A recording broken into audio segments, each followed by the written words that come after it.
जे पेन होतं काफ आणि हॅमस्ट्रिंगचं हिप मसलचं बऱ्यापैकी ऑलमोस्ट 50% मला फरक जाणवला फर्स्ट 3 सेशनमध्येच. 6 सेशन्स कम्प्लीट झाल्यानंतर ऑलमोस्ट 80% फरक जाणवला. माझं नाव ऋषिराज कलागेते, 41 इयर्स ओल्ड. साधारण 2-2.5 वर्षापासून मला हर्निएटेड डिस्कचा प्रॉब्लेम आहे आणि गेले 1.5 महिन्यापासून साधारण लेफ्ट साईडचा सायटिका पेन चालू होता. Lower back pain, left heap, hamstring, calf muscle आणि हिल्स हे पेन करायचं.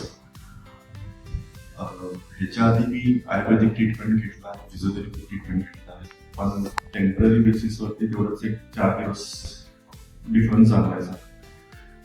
त्यानंतर सायटिकाचा पेन जास्तच वाढल्यानंतर जेव्हा माझी रात्री झोप डिस्टर्ब व्हायची, कम्प्लीट व्हायचं नाही आणि दुखण्यामुळं वळताना, बसताना, उठताना, झोपलेलं असताना सुद्धा पेन कंटिन्यूस असायचं. सो मी गुगल करत होतो की कुठेतरी असे काही ट्रीटमेंट्स आहेत जिथून काही फरक पडेल किंवा जवळपास काय असेल तर मदत होईल.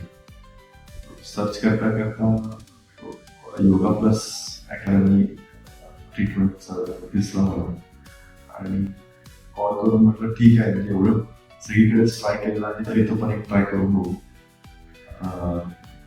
फर्स्ट सेशन साठी आलो तेव्हा प्लेन माइंडने आलो होतो की हे फरक पडेल नाही पडेल माहित नाही, पण ठीक आहे एवढाच प्रयत्न केला तिथे एक ट्राय करून बघू. पहिल्या 3 सेशन मध्ये मला बऱ्यापैकी फरक झाला. जे पेन होतं काफ आणि हॅमस्ट्रिंगचं हिप मसलचं बऱ्यापैकी ऑलमोस्ट 50% मला फरक जाणवला फर्स्ट 3 सेशनमध्येच. 6 सेशन्स कम्प्लीट झाल्यानंतर ऑलमोस्ट 80% फरक जाणवला. ट्रीटमेंट कंटिन्यू ठेवत आहे कारण रिलीफ मिळत आहे मला आणि लॉंग टर्म बेनिफिटसाठी म्हटलं कंटिन्युटी ठेवलेलं बरं. आता बऱ्यापैकी झोपायचा वगैरे त्रास होत नाही. पेन जरी आला तरी फ्लक्च्युएटिंग असतं. घरी करण्यासाठी काही एक्सरसाइज दिले आहे, ते एक्सरसाइज केल्यानंतर लगेच फरक जाणवतो. एक एक्सरसाइज कम्प्लीट झाल्यानंतर 15-20 मिनिट्स नंतर त्याचा असर जाणवतो. जसं बॉडी रिलॅक्स होते तसं ऑटोमॅटिकली पेन पण सबसाईड होतो आणि it is helping me a lot. मी नक्कीच सजेस्ट करेन इथं व्हिजिट द्या आणि इमिडिएट इफेक्टसाठी बघू नका. ॲटलिस्ट एक कमीत कमी 5 ते 6 सेशन्स तरी तुम्ही एक्सपिरियन्स घ्या.